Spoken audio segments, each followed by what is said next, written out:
안녕하세요. 고안입니다. 뒤죽박죽 성경 읽기에 오신 것을 환영합니다.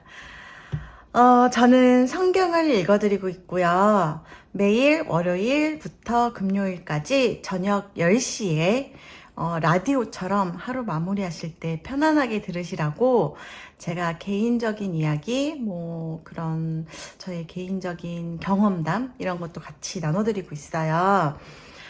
그러면서 성경을 한두 장 정도 읽어드리고 있습니다. 지금까지 에베소서, 요한복음, 요한 1, 2, 3서, 로마서를 읽었어요. 근데 제가 로마서가 조금 어려워서 필사도 하고 강해도 듣고 싶어서 다시 로마서를 읽기로 결정을 했습니다. 정말 뒤죽박죽인데요. 순서 없이 정해놓지 않고 제가 읽고 싶은 그 순서대로 신약 위주로 읽어드리고 있어요. 새번역 버전으로 읽어드리고 있고, 제가 이제 로마서를 지난주에 다 읽었는데요. 좀 생각보다 이해가 잘 안 되는 부분도 있고, 받아들이기 힘든 부분도 있고 해서 다시 읽을 예정입니다. 이미 들으셨을지라도 또 로마서가 되게 중요한 성경이라고 말씀을 해주셨어요, 목사님께서. 그래서 또 한 번 더 읽으면 여러분도 좋고 저도 좋으니 한 번 더 같이 한 번 더 읽었으면 좋겠습니다. 그럼 일단 성경을 읽고 그리고 또 여느 때와 같이 시간이 남으면 제가 수다를 한번 또 풀어보겠습니다. 네, 그러면 로마서를 1장부터 다시 읽을게요. 로마서 1장 읽겠습니다. 그리스도 예수의 종인 나 바울은 부르심을 받아 사도가 되었습니다. 나는 하나님의 복음을 전하기 위하여 따로 세우심을 받았습니다. 이 복음은 하나님께서 예언자들을 통하여 성경에 미리 약속하신 것으로 그의 아들을 두고 하신 말씀입니다. 이 아들은 육신으로는 다윗의 후손으로 태어나셨으며 성령으로는 죽은 사람들 가운데서 부활하심으로 나타내신 권능으로 하나님의 아들로 확정되신 분입니다. 그는 곧 우리 주 예수 그리스도이십니다. 우리는 그를 통하여 은혜를 입어 사도의 직분을 받았습니다. 그것은 우리가 그 이름을 전하여 모든 민족이 믿고 순종하게 하려는 것입니다. 여러분도 그들 가운데 들어 있어서 예수 그리스도의 부르심을 받은 사람이 되었습니다. 나는 로마에 있는 모든 신도에게 이 편지를 씁니다. 하나님께서 여러분을 사랑하셔서 그의 거룩한 백성으로 부르셨습니다. 하나님 우리 아버지와 주 예수 그리스도께서 내려주시는 은혜와 평화가 여러분에게 있기를 빕니다. 나는 먼저 여러분 모두의 일로 예수 그리스도를 통하여 나의 하나님께 감사를 드립니다. 그것은 여러분의 믿음에 대한 소문이 온 세상에 퍼지고 있기 때문입니다. 하나님은 내가 그 아들의 복음을 전하는 일로 충심으로 섬기는 분이시기에 내 마음속을 알고 계십니다. 나는 기도할 때마다 언제나 여러분을 생각하며 어떻게 해서든지 하나님의 뜻으로 여러분에게로 갈 수 있는 좋은 길이 열리기를 간구하고 있습니다.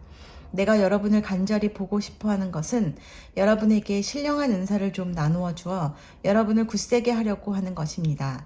이것은 내가 여러분과 함께 지내면서 여러분과 내가 서로의 믿음으로 서로 격려를 받고자 하는 것입니다. 형제자매 여러분, 여러분은 이것을 아시기 바랍니다.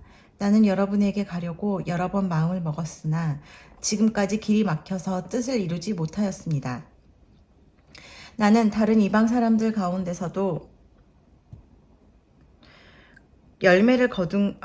나는 다른 이방 사람들 가운데서도 열매를 거둔 것과 같이 여러분 가운데서도 그것을 좀 거두려고 했던 것입니다. 나는 그리스 사람에게나 미개한 사람에게나 지혜가 있는 사람에게나 어리석은 사람에게나 다 빚을 진 사람입니다. 그러므로 나의 간절한 소원은 로마에 있는 여러분에게도 복음을 전하는 일입니다. 나는 복음을 부끄러워하지 않습니다. 이 복음은 유대 사람을 비롯하여 그리스 사람에게 이르기까지 모든 믿는 사람을 구원하는 하나님의 능력입니다. 하나님의 의가 복음 속에 나타납니다. 이 일은 오로지 믿음에 근거하여 일어납니다. 이것은 성경에 기록한 바 의인은 믿음으로 살 것이다 한 것과 같습니다. 하나님의 진노가 불의한 행동으로 진리를 가로막는 사람의 온갖 불경건함과 불의함을 겨냥하여 하늘로부터 나타납니다. 하나님을 알만한 일이 사람에게 환히 드러나 있습니다. 하나님께서 그것을 환히 드러내 주셨습니다. 이 세상 창조 때로부터 하나님의 보이지 않는 속성, 곧 그분의 영원하신 능력과 신성은 사람이 그 지으신 만물을 보고서 깨닫게 되어 있습니다. 그러므로 사람들은 핑계를 댈 수가 없습니다. 사람들은 하나님을 알면서도 하나님을 하나님으로 영화롭게 해드리거나 감사를 드리기는커녕 오히려 생각이 허망해져서 그들의 지각 없는 마음이 어두워졌습니다. 사람들은 스스로 지혜가 있다고 주장하지만 실상은 어리석은 사람이 되었습니다. 그들은 썩지 않는 하나님의 영광을 썩어 없어질 사람이나 새나 네 발 짐승이나 기어다니는 동물의 형상으로 바꾸어 놓았습니다. 그러므로 하나님께서는 사람들이 마음의 욕정대로 하도록 더러움에 그대로 내버려 두시니 서로의 몸을 욕되게 하였습니다. 사람들은 하나님의 진리를 거짓으로 바꾸고 창조주 대신에 피조물을 숭배하고 섬겼습니다. 하나님은 영원히 찬송을 받으실 분입니다. 아멘. 지금 저희 고양이가 제 옆에서 부비부비 하다가 뭐를 떨어뜨려가지고 웃겨 죽겠습니다. 이런 까닭에 하나님께서는 사람들을 부끄러운 정욕에 내버려 두셨습니다. 여자들은 남자와의 바른 관계를 바르지 못한 관계로 바꾸고 또한 남자들도 이와 같이 여자와의 바른 관계를 버리고 서로 욕정에 불탔으며 남자가 남자와 더불어 부끄러운 짓을 하게 되었습니다. 그래서 그들은 그 잘못에 마땅한 대가를 스스로 받았습니다. 사람들이 하나님을 인정하기를 싫어하므로 하나님께서는 사람들을 타락한 마음자리에 내버려 두셔서 해서는 안 될 일을 하도록 놓아두셨습니다. 사람들은 온갖 불의와 악행과 탐욕과 악의로 가득 차 있으며 시기와 살이와 분쟁과 사기와 적의로 가득 차 있으며 수근거리는 자요, 중상하는 자요, 하나님을 미워하는 자요, 불손한 자요, 오만한 자요, 자랑하는 자요, 악을 꾸미는 모략꾼이요, 부모를 거역하는 자요, 무매한 자요, 신의가 없는 자요, 무정한 자요, 무자비한 자입니다. 그들은 이와 같은 일을 하는 자들은 죽어야 마땅하다는 하나님의 공정한 법도를 알면서도 자기들만 이런 일을 하는 것이 아니라 이런 일을 저지르는 사람을 두둔하기까지 합니다.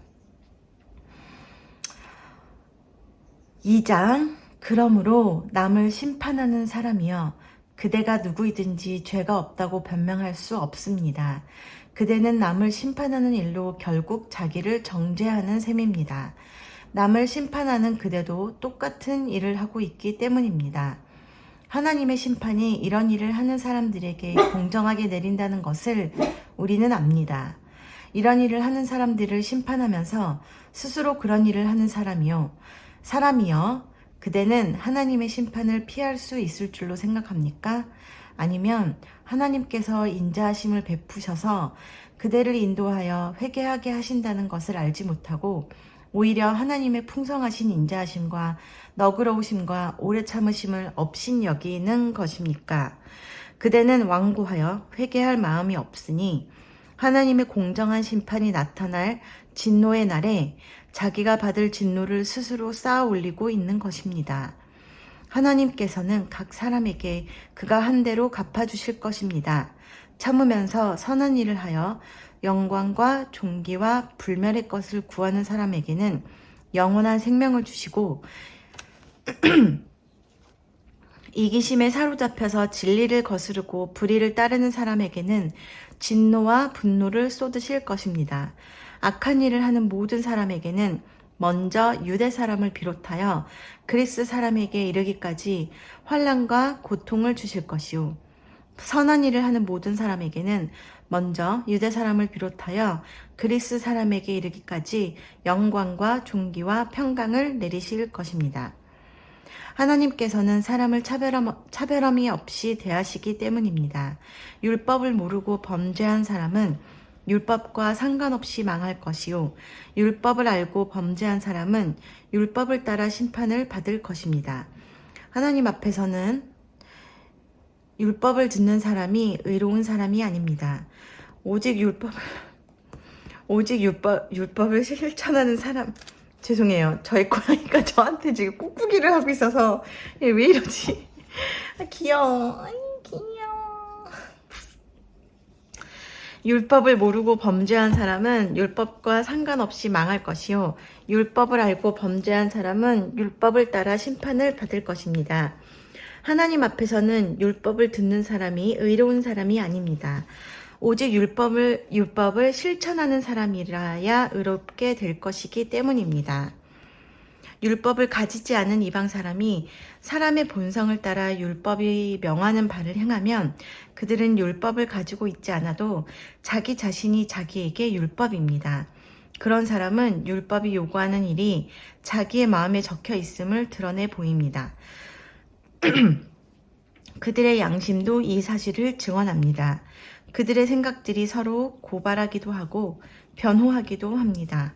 이런 일은 내가 전하는 복음대로 하나님께서 그리스도를 내세우셔서 사람들이 감추고 있는 비밀들을 심판하실 그 날에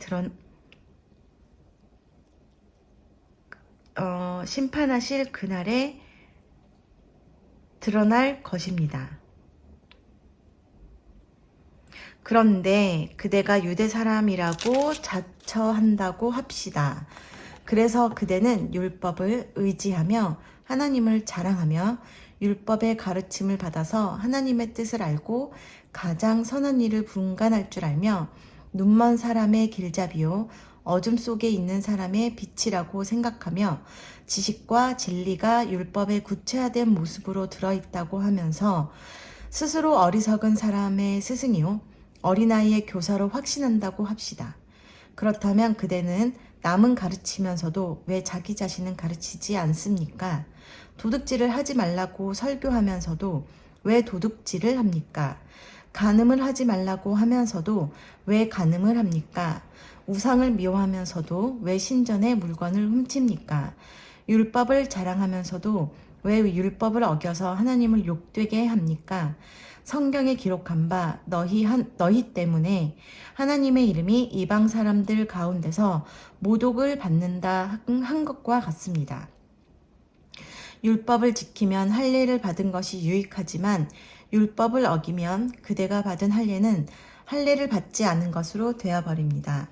그러므로 할례를 받지 않은 사람이 율법의 규정을 지키면 그 사람은 할례를 받지 않았더라도 할례를 받은 것으로 여겨질 것이 아니겠습니까?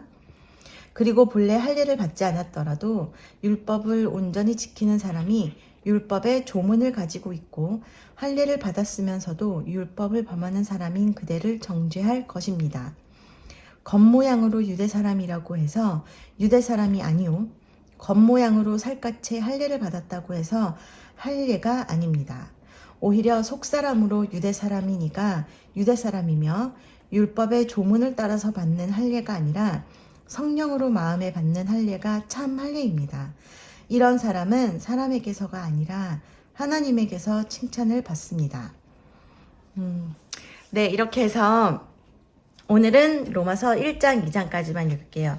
제가 이것을 읽으면서 무슨 생각을 했냐면 제가 이제 저는 어리석은 행동을 참 많이 하는데요.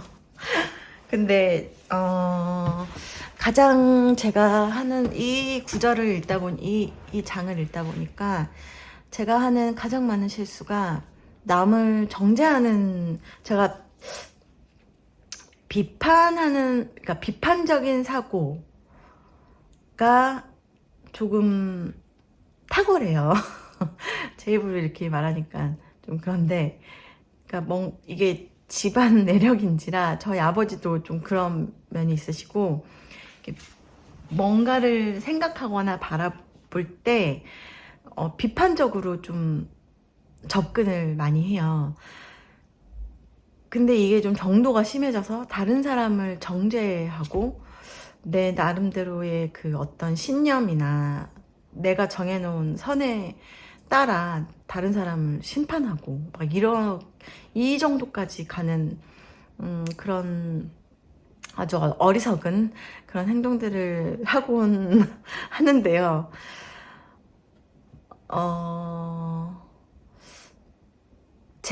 저도 제가 이거를 읽으면서 되게 찔렸어요. 그러니까 나도 죄인인데 내가 다른 사람을 함부로 비판하거나 정죄하거나 그걸 심판하는 거는 나의 영역이 아닌데, 또 예수님도 정죄하지 않으시는 그 죄인을 내가 함부로 정죄하고 판단하면 안 되는 건데, 이게 머리로는 알아요. 근데 참 잘 안 되는 것 같아요. 그래서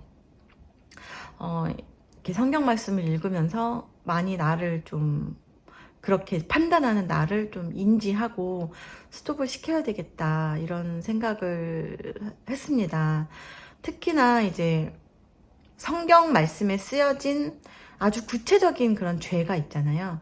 그런 죄를 지으는 뭐 살인죄라든지 뭐 간음을 하는, 그러니까 뭐 이렇게 바람을 피는 사람이라든지 뭐 동성, 더 나가서는 그런 사람들을 제 나름대로 막 이렇게 판단하거나 저 사람들은 죄인이야 손가락질 할 때가 있는데, 그렇게 눈으로 드러나는 것뿐만이 아니라 제가 마음으로 짓는 죄도 엄청 많을 테고, 또 사소하게 사사롭게, 솔직히 사사로운 게 아니죠. 모든 죄가 사소하진 않잖아요. 근데 이런 것들을 나조차도 죄인인데 그런 사람들을 함부로 그렇게 내가 손가락질을 집에 먼지가 많아서 제가 헛기침이 자주 나옵니다. 이렇게 남을 함부로 정죄를 하거나 죄인이라고 손가락질을 하면 안 되겠다. 근데 그러면 나는 이제 하나님을 따르는 그리스도인으로서 내가 뭔가를 할 수 있다면 뭘까 이렇게 곰곰이 생각하게 되는데요. 지금 딱 생각나는 거는 다른 사람이 기뻐할 때, 다른 사람이 기뻐할 때 함께 기뻐하고 슬퍼할 때 함께 슬퍼하라고 하셨잖아요. 그래서 그런 사람들이라고 하면 안 되죠. 왜냐면 나를 포함해서 이제 주변 사람들을 사람들의 힘듦을 공감해주고 어려움을 같이 나누고 고민해주고 또 그 사람들이 기뻐할 때는 함께 기뻐해주는 그렇게 하는 거 수밖에 없겠구나. 내가 할 수 있는 건 그 정도까지이구나. 나는 세상을 바꿀 수도 없고 내가 바꿀 수 있는 것, 내가 바꾸는 게 아니잖아요. 그러니까 내가 바꿀 수도 없고 그런데 하물며 그러니까 사람도 바꿀 수도 없고, 그러니까 사람을 바꿀 수도 없는데 어떻게 세상을 바꾸겠어요. 가까이 있는 남편조차 안 됐을 때. 그러니까 이 사람을 사랑으로 보듬어주고 감싸주고 공감해주고 그래야 되는구나. 또 나도 내 스스로 죄를 짓지 않으려고 노력하겠지만 나도 사람인지라 내가 짓는 죄에 너무 자책하지 말고 좀 이렇게 여유로운 마음으로 바라봐주고 그렇게 내 자신을 또 사랑해줘야 되겠다. 그리고 무슨 생각을 했는지 기억이 안 나요. 그렇게 해야 되겠구나. 그게 내가 그리스도인으로서 할 수 있는 최선이구나. 그런 생각을 해왔습니다. 저는 세상을 바꿔야 된다고 좀 생각을 하고 살았던 것 같아요. 이렇게 불공평하거나 불공정한 어떤 시스템이나 세상을 바꿔야 된다. 비판의식을 가지고 바라봐야 된다. 항상 이렇게 생각을 했는데 그건 내 몫이 아니구나. 뭐 그런 생각을 하면서 읽었습니다. 네. 오늘은 그냥 성경을 읽으면서 묵상한 내용을 함께 나누고 싶었습니다. 네. 여러분은 어떻게 잘 들으셨나요? 하나님 말씀 안에서 하루 종일 힘드셨겠지만 또 힘을 내고 평안을 누리는 그런 저녁이 되셨으면 좋겠습니다. 저는 그러면 내일 로마서 3장으로 다시 찾아뵙도록 하고요. 여러분 모두 꿀잠 주무시고 숙면 취하시고 또 예쁜 꿈 꾸시라고 제가 기도할게요. 그럼 여러분 끝까지 들어주셔서 너무 감사하고요. 그리고 여러분 내일도 화이팅해서 하루 잘 보내셨으면 좋겠습니다. 네, 그럼 안녕히 주무세요. 빠이.